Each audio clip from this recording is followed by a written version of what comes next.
HMDA మాజీ director Shiva Balakrishna ACB custody ముగిసింది. Custody ముగియడంతో మరోసారి ఏసీబీ కోర్టులో ప్రవేశపెట్టింది. దీంతో 14 రోజుల రిమాండ్ విధిస్తూ న్యాయస్థానం ఆదేశాలు జారీ చేసింది. హెచ్ఎండిఏ డైరెక్టర్ హోదాలో భారీగా అక్రమార్జనకు పాల్పడ్డారని ఏసీబీ అధికారులు గుర్తించారు. ఇప్పటికే వందలాది కోట్ల రూపాయలను సీజ్ చేశారు. శివ బాలకృష్ణ అక్రమాస్తుల చిట్టా 1000 కోట్ల వరకు వెళ్లినట్లుగా తెలుస్తోంది.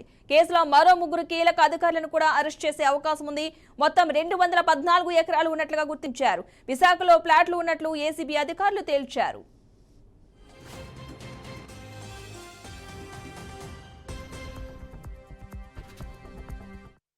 మొత్తంగా శివ బాలకృష్ణ కస్టడీ నివేదికలో నమ్మలేని నిజాలు వెలుగులోకి వచ్చాయి. ఈ కేసులో మరో 3 కూడా అరెస్ట్ చేసే అవకాశం ఉన్నట్లుగా తెలుస్తోంది. ఇక ఇదే అంశానికి సంబంధించిన పూర్తి సమాచారాన్ని మా ప్రతినిధి క్రాంతి అందిస్తారు. క్రాంతి, ఈ అంశానికి సంబంధించిన ఫుల్ డీటెయిల్స్ ఏంటి? ఎందుకంటే రోజు రోజుకి మలుపులు జరుగుతున్న హెచ్ఎండిఏ మాజీ డైరెక్టర్ శివ బాలకృష్ణ కస్టడీలో మాత్రం నమ్మలేని నిజాలు బయటపడుతున్నాయి.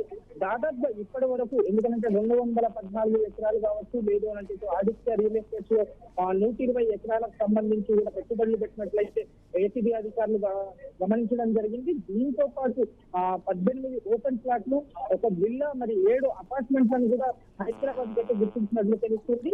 దీని డాక్యుమెంట్స్ ని కూడా ఆధారాన్ని బట్టి ఎందుకంటే సీజ్ చేయడం అయితే జరిగింది. అయితే దాదాపు దీని విలువ మాత్రం ఇప్పటి వరకు 250 కోట్లకు పైగా అక్రమ ఆస్తులు ఉన్నట్లు కూడా ఏసీబీ అధికారులు చెప్పడం జరుగుతుంది. అయితే దీని సోదరుడు నవీన్ కుమార్ ఎందుకంటే నవీన్ కుమార్ ని కూడా బినామీగా పెట్టుకొని కొన్ని ఆస్తులు తన పేరు మీద కూడా ఉన్నాయని కొన్ని వ్యాఖ్యలు చేయడంతో అతన్ని కూడా అదుపులో తీసుకున్న నిన్న ఏసీబీ అధికారులు విచారించడం జరిగినది. అయితే దీంతో పాటు లాకర్లు 3 లాకర్లను కూడా ఎందుకంటే వైఫ్ కావచ్చు, లేదు అని అంటే సోదరుడికి సంబంధించిన 3 లాకర్లను కూడా తెరిచి చూడగా దాంట్లో 18 తులాలు బంగారాన్ని కూడా స్వాధీనం చేస్తున్నారు. అయితే కొన్ని కీలక పత్రాలను కూడా అపార్ట్మెంట్లకు సంబంధించిన బంజారాహిల్స్ జుబ్లీహిల్స్ లో కొన్ని అపార్ట్మెంట్లకు కూడా సంబంధించి బినామీ పేర్లను కూడా అయితే కొన్ని వస్తున్నాయి. అయితే ఇదే అంశం పైన హెచ్ఎండిలో గతంలో కూడా కొన్ని సంతకాలు కావచ్చు, సంబంధించిన ప్రాజెక్టులకు కూడా దానికి కూడా మరి ఎంతో సంబంధించిన లంచాలు కావచ్చు, దాంట్లో ఒక 3 అధికారుల పేర్లు వినిపిస్తున్నాయి. ఆ 3 అధికారులు కూడా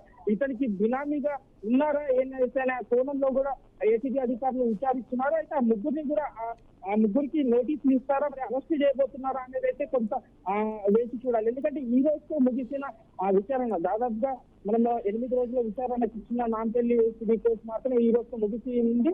అయితే ఇప్పుడే తనను నాంపల్లి ఏసీబీ కోర్టు నుంచి అయితే చంచల్ గూడకు జైలుకి తరలిస్తున్నారు Shiva Balakrishna. Right, thank you Kranti.